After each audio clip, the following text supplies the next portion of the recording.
Okay. I guess we had here. Hi, I guess we're live. Okay, hi everybody. Good morning. Hi, good morning. I thought we were gonna do this horizontally. Good morning, we have coffee. But you know what I can do, Alonso? What? Watch this. What we can do with this is it's gonna go a little crazy for a second. I apologize in advance. There's nothing left because this is gonna loosen up. Unless it's Look, it's gonna loosen up, and there it goes. Nice. So we are at the farmer's market. I really wanted to be horizontal. But it won't let me. I apologize.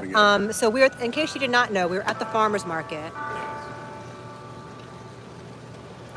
And as I promised, this might be a little nutty because this is our first time ever doing it like this. Yeah. But I'm going to try and settle it up here. It's 9. Yes.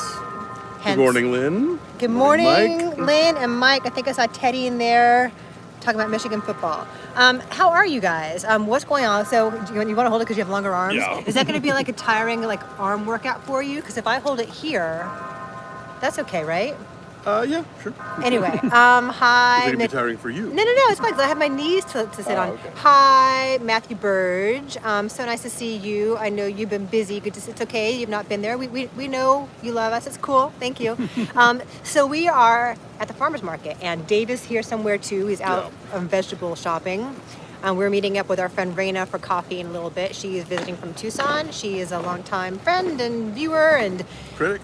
Yeah, and she's in town, so we're going to hang out with her. Hello, John. Happy weekend to you. Good morning, Philip. Hello, Mike. Mike saw The Substance last night, too. Oh. Yikes. Yeah, Dave and Alonso saw The Substance last night, so we'll talk about it. We'll talk about it. We realize we're definitely going to have to do some kind of spoiler talk afterward, because there's just really no way to really, really get into it. Yeah. So, Mike, no spoilers for our friends. Hi, Lacusto. So, let's tell them about the farmer's market. Why is this place notable in Los Angeles? Well, it's not like a farmer's market in the usual sense where, the tents come out and the trucks pull up and it's once a week. Like, this is an established thing. And it dates back to, the 30s or 40s, I think. It's almost 100 years, yeah. It's an LA fixture. Yeah, so it is it's totally a fixture. There was this kind of legendary coffee clutch over by Bob's Coffee and Donuts, where Dave and I had our wedding reception after getting married at the La Brea Tar Pits. So cute. Where Paul Mazursky and Mel Brooks and all these that generation of dudes would gather and chat. I think there's a plaque on one of those tables now from where they used to all hang out. But yeah, this is there's a funny joke in my friend Dennis's novel Misadventures in the 213 where one of the characters in the book is a sitcom star, and she talks about being at the farmer's market and running into David Schwimmer and saying hi, and him kind of rolling his eyes at her. She's like, I wanted to be, hey, I'm famous too.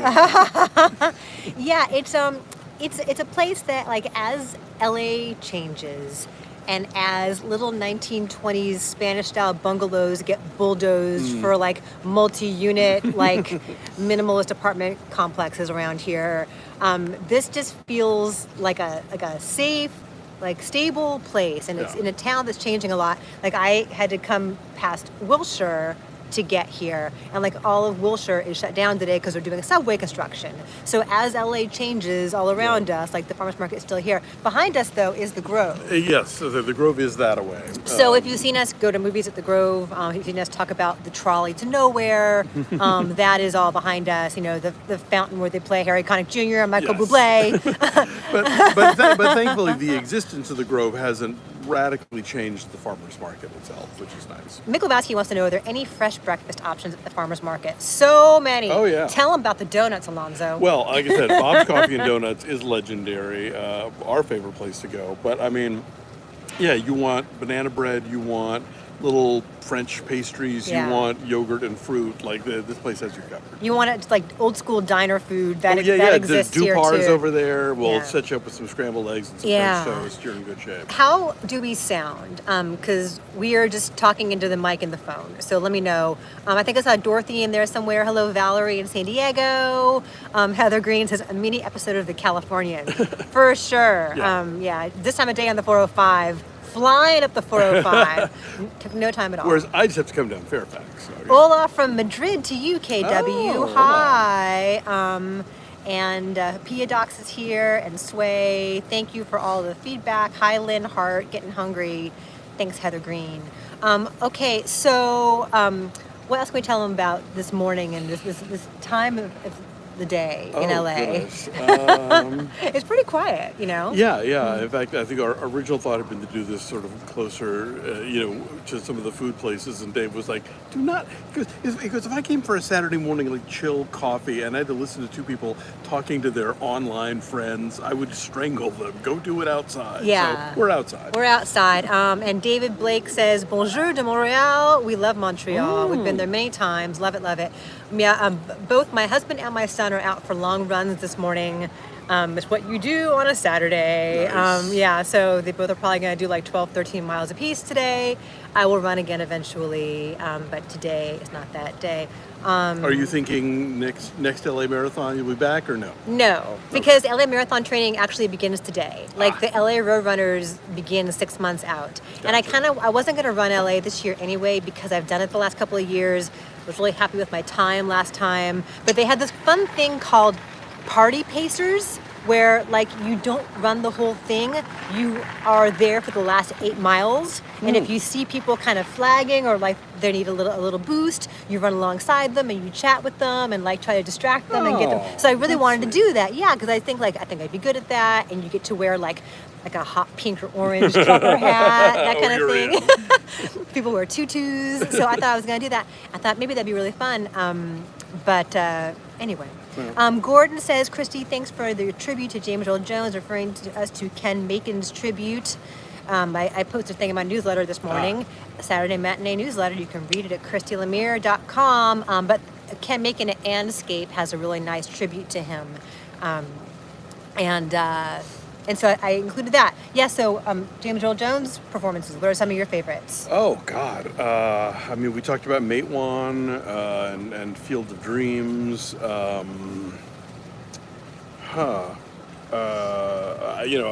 obvious ones, Mufasa and Darth Vader, obviously. Claudine. I've never seen Claudine. Oh, so good. Diane Carroll got an Oscar nomination for that. Oh, cool, okay. Early 70s film about a single mother and falling in love with this guy, not being entirely sure if love is something that she believes in or trusts. Oh, wow. He's really great in that. He's in Sneakers, right? I can't remember. You think about his career. No, that's Sidney Poitier. You think about his career, it's just like he worked constantly. Yeah. I want to go back to Kip Moore. Kip Moore says, "Newly paraplegic, thinking about doing the run next year in my chair." Wow. That is totally inspiring, and I send you all the best wishes and luck. Yeah. Are you talking about the LA Marathon or a different marathon?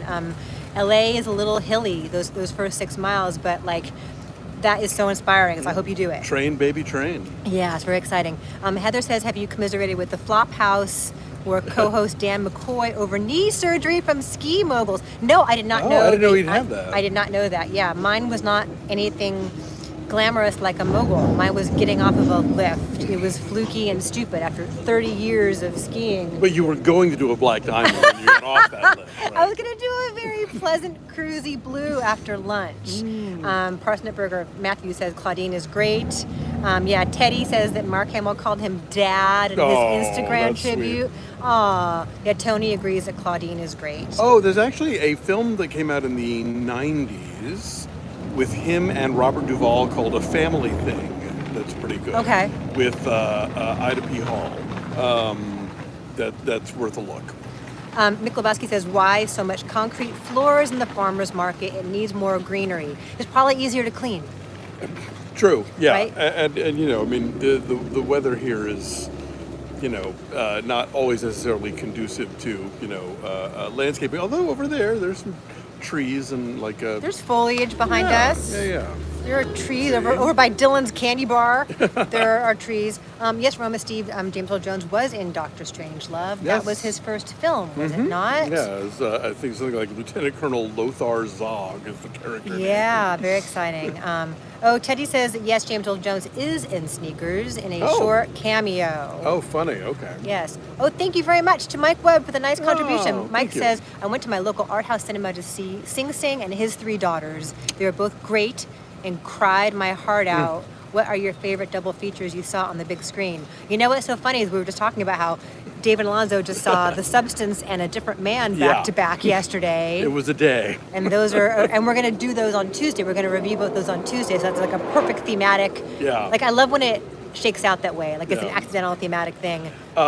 When I was in high school, I was doing a summer program at a college, and a girl down the hall from me was like, nobody will come to this double feature with me. Please come with me. I will buy your ticket. I know you like movies. Please come. And I'm like, okay, sure, what? And it was Freaks and Eraserheads. And I'm glad she dragged me, because probably on my own it would have taken me a while to get to either of those. And the funny thing was that by the time I got to Eraserhead, like, Freaks suddenly felt like Singing in the Rain, you know. So, but yeah, that's a double feature I will never forget. Oh my God. Heather says, are you going to sue Gwyneth Paltrow? That's what people do after getting injured in the ski club. If only it were that exciting. I wish it was all my own doing. It ruined a half day of skiing. It actually did. I did not ski that afternoon. That is true. Hi, our friend Bob in San Francisco, who sees everything and reports back. Hello, Bob. My first memory of him was with Estelle Parsons in Incident at Exeter. The UFO story. I've heard of this, and I've never seen it. It's a TV movie, I think. Is it? That was acclaimed. Have you seen the photos of him from the early 60s that Carl Van Vechten shot?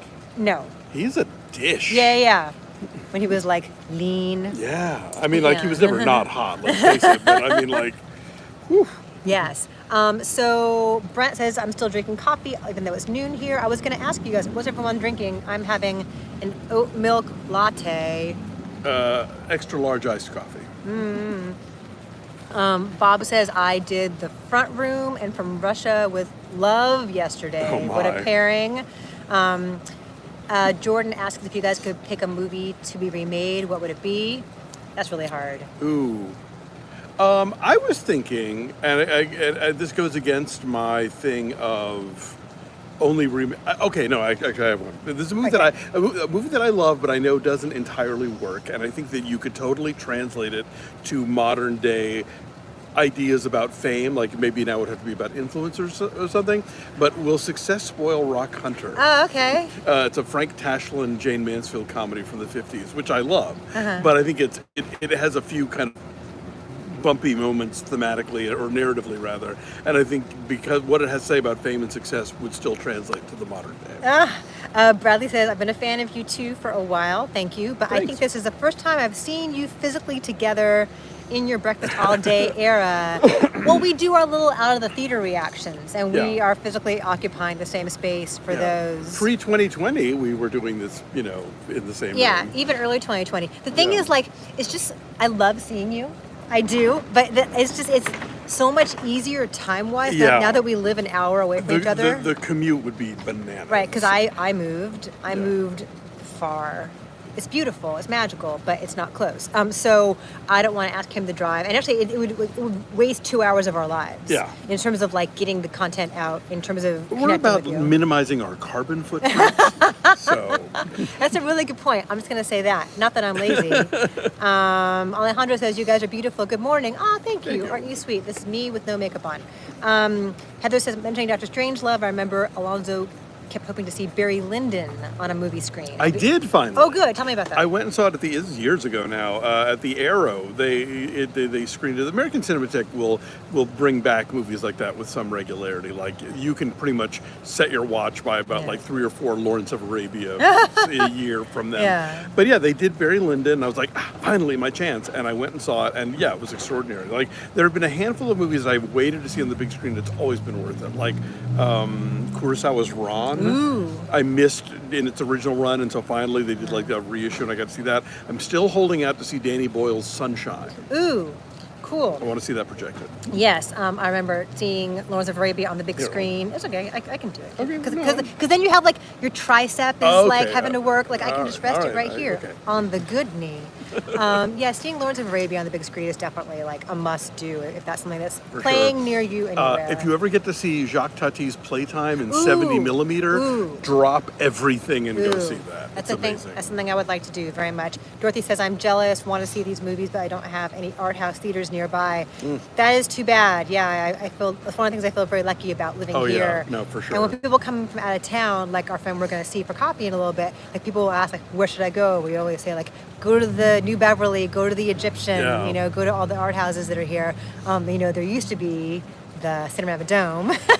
There used to be the ArcLight. The Bing at the LACMA, you know. But there's a really good. Do you get the Revival Hub newsletter? No. There's this newsletter called Revival Hub LA, and they list out the entire week, every theater, like every rep screening, like at Vidiot's and at Cinematheque and at College Street, like all these things. It's really exhaustive. So, like if you're visiting, it'd be a good thing to try and get a copy of if you wanted to see something while you're here. Yeah. I sent them into the Vista. I have not either. I was going to go this Wednesday. They're screening In the Mood for Love, and I was going to go, but now I'm going to go see A Real Pain on Wednesday. Oh, so, I need to see that. They're screening that a lot. They're screening The Wild Robot a lot. Yeah. So, and the Lego Piece by Piece documentary. Yeah, that'll be good. Did you guys see this whole thing that happened at the Jane's Addiction concert last night? Go on. This crazy thing where like Perry Farrell and Dave Navarro got in a physical fight on stage. Oh my! Like Dave Navarro is just playing guitar and Perry Farrell's like singing, and then like all of a sudden just like gets in his face, starts shoving him. Like just look it up because the video is everywhere. I think they were in Boston. Oh God. I want to say, and like whoever's on the spotlight was like smart enough to like pull the light away, and like crew members had to like pull them apart from each other. Oh man! Yeah, so I guess did they tell them no porno for pyros songs tonight? I don't know. It was crazy though. So go look that up. Who else? Oh, RJ says, finally caught you guys live. I've been watching since What the Flick. Love your reviews. Thank you so much. This is part of what's fun about being able to do this today is that not everyone can make our Friday live stream. Yeah. So maybe we can find a way to like incorporate these here and there when we know we're going to be like occupying the same space. Yeah. Sway asks, do you think Demi Moore will receive major award consideration for The Substance? I mean, yes. I would hope. Yeah. I mean, it's funny. Like my go-to of like people doing something really out there and the Academy ignoring it. I always think about Jeremy Irons in Dead Ringers. Oh. But then they gave an Oscar within a couple of years after that for the Sonny Von Bulow movie. It's not Absence of Malice. It's Missing. No. I don't know. That's Jack Lemmon. Shit, y'all know. You're yelling at your screen right now. I can't think of what the movie's called. Anyway, so like but I think now that we're looking at a younger, hipper Academy that honors movies like Parasite and Moonlight, and so maybe they will. I hope they do. Maybe and someone here. I think Reversal of Fortune. Reversal of Fortune. Thank you, Bob. Thank you. I knew it was something of something. Quantum of Mike's Solace. got it. Mike's got it. Bob's got it. Thank you. Appreciate it. All right. Also, Trevor. Thank you.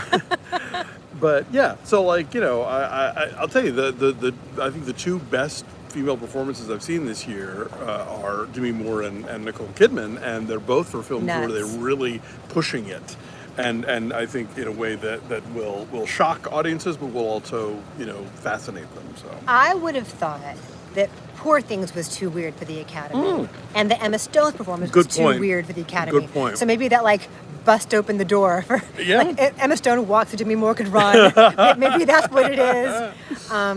Tay says Demi Moore getting a nomination is too good of a story for the Academy to resist. That's true. There's especially that too, given the meta commentary of this film as far as her knowingly acknowledging her own career. Right. Although at the same time, like usually, I mean, they love movies about films and filmmaking, but when they're very sort of rah cheerleading. Oh, this is not. This movie is not that. So we'll see.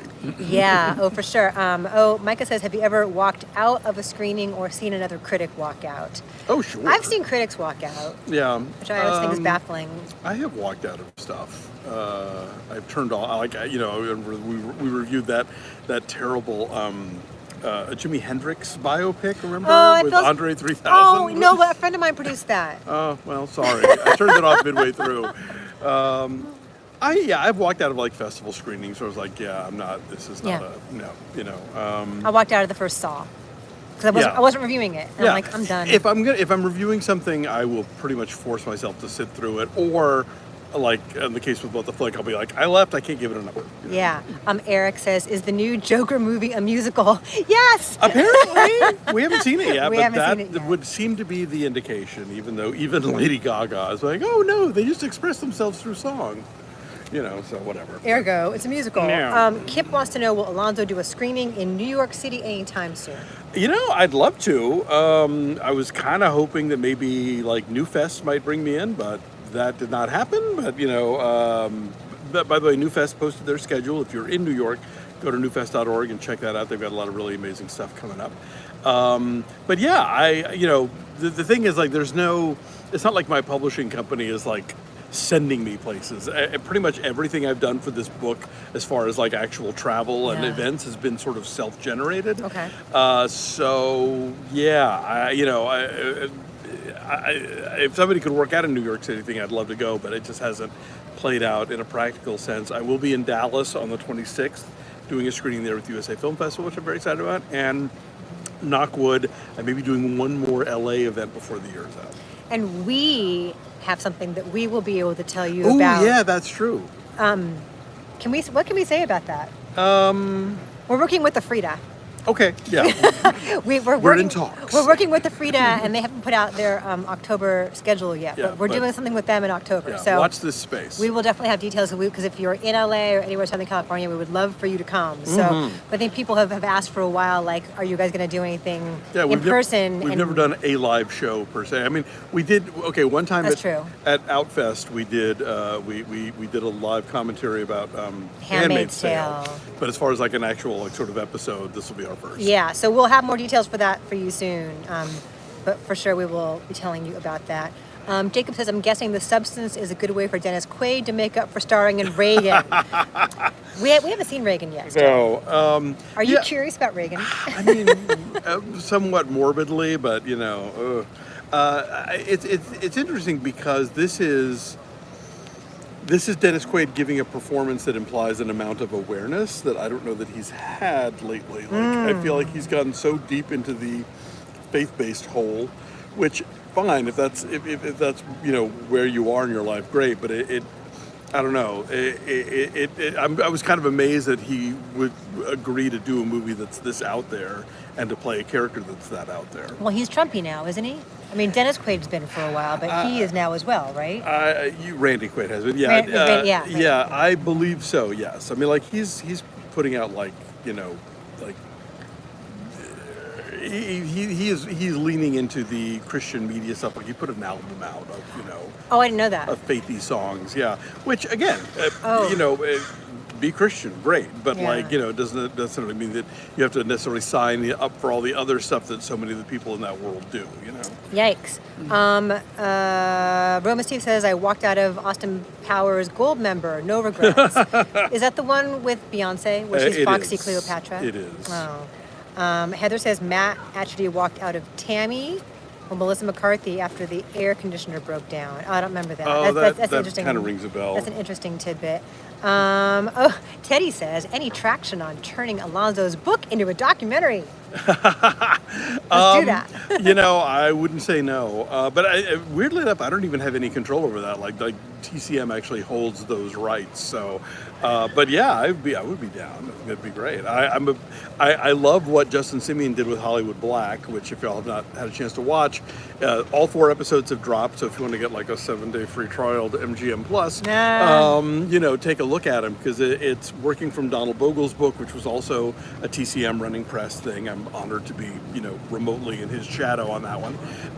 And it's a beautiful and thought-provoking, and obviously pointed me to a lot of movies I haven't seen that I need to catch up with, and great interviews with people like, Ava DuVernay and Issa Rae, and like Charles Burnett and Gina Prince Bythewood, and like Charles Lane. Like, we haven't talked about Charles Lane in a long time, who made Sidewalk Stories, which recently they showed on TZM. They had Donald Bogle on with Ben for several nights, and they did like Carmen Jones and a lot of different classics, but they showed Sidewalk Stories, which was nice, which was a film that Justin had never heard of. Oh, cool. That's cool that he was learning along the way too. Yeah. Waiting to Hit says, please review Reagan. We need to laugh. I'm like morbidly curious. Maybe when it comes to home video, in some form or fashion. Yes. Oh, our friend Brent says, because there's a hunger to discuss Scott Stapp as Frank Sinatra. Oh, yeah. That's yeah. We should take off in a couple minutes here because our friend's going to meet us at 9:30. Alex says Demi is in her strange art house era. Oh yeah, it's exciting. I can't wait to talk about it with you. What else? I would love to see her go like full Kidman, one for them, one for me. Jordan asks, what is your favorite MCU cinematic universe film? I love Black Panther. I love the first Doctor Strange. I love Thor Ragnarok. What am I forgetting? First Avengers. Winter Soldier is great. Winter 70s Soldier. 70s paranoid thriller, Winter Soldier. Yeah. Yeah, I mean, those are probably the ones. I'm trying to think. What am I forgetting? I feel like I'm forgetting one that's like game-changing. The first Guardians. Oh, yeah, that was a fun one. Yeah, there's some good ones. Yeah. I have hope. I like Shang-Chi. Shang-Chi was fun. Right, the whole bus fight was really fun, yes, right? Yes. Something I wanted to... I wish they hadn't messed up the Marvels. I think there was real potential there. Teed Baker says, I just lost it, was asking, The Apprentice film will be released soon. Yes. How will this affect the presidential election further?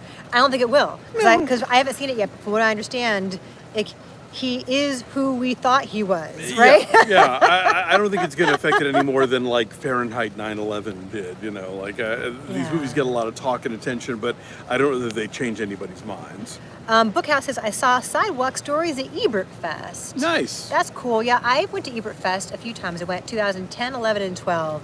And it's a great vibe because it's just like people who love movies in this beautiful old classic theater. And it's not a marketplace. It's not red carpet schmoozy. It's just like really welcoming. And the TCM festival is that way too. Oh, Brent, seeing Transformers 1 today. Sorry. You're in Los Angeles. We have a helicopter overhead. I'm taking Nick and one of his best friends to go see it today at 5 as well, and I hear it's good. Yeah, I mean, I didn't love it, but I have no investment in this franchise whatsoever. But I'm in the minority. It's like me and Matt Singer and one other person, but all the other reviews have been pretty positive. So our friend Doug Arthur says, Jessica and I just saw Sunset Boulevard for the first time, and on the giant screen at Proctor's Theater. What a tremendous film. Nice. That's really cool that you saw it that way. And hi to Jessica, my high school friend. Hey. Jessica, hello. And now y'all should watch Mulholland Drive, because those two interact in a really interesting way. And if you're watching Only Murders in the Building this season, you should rewatch Mulholland Drive because that apartment complex is that first episode. And I keep thinking, like, are they going to come back to the Mulholland Drive of it all eventually? But so far they have not. All right, it's 9:28. We got to take off. I'm so thankful to all of you for being here. This was so much fun, and we'll do it again. For sure. And thank you on such short notice for hanging out and having coffee with us. If this is a good time of the day for you, let us know. We can, we always want to schedule. Hi, Kate from the UK. I'm sorry, we're leaving now. Hello, I must be going. But it's nice to see you. So say goodbye to all you folks. Connor's seeing The Substance today. Ooh, nice. Have fun with that. Thank you, Kate. And Connor says, you guys make the world a better place. You're so sweet. Thank you, Bob. Thanks to Mike and Dorothy. I always love seeing Dorothy and Teddy. I got to figure out how to stop this now. It took me a while. The X? Hi, Stephen Lafferty in the UK. I'm going to hit the X, and we're going to see if it ends. And we'll see you again real soon. Thank you. Bye. Wow, that's my finger. Wow, bye. Stop.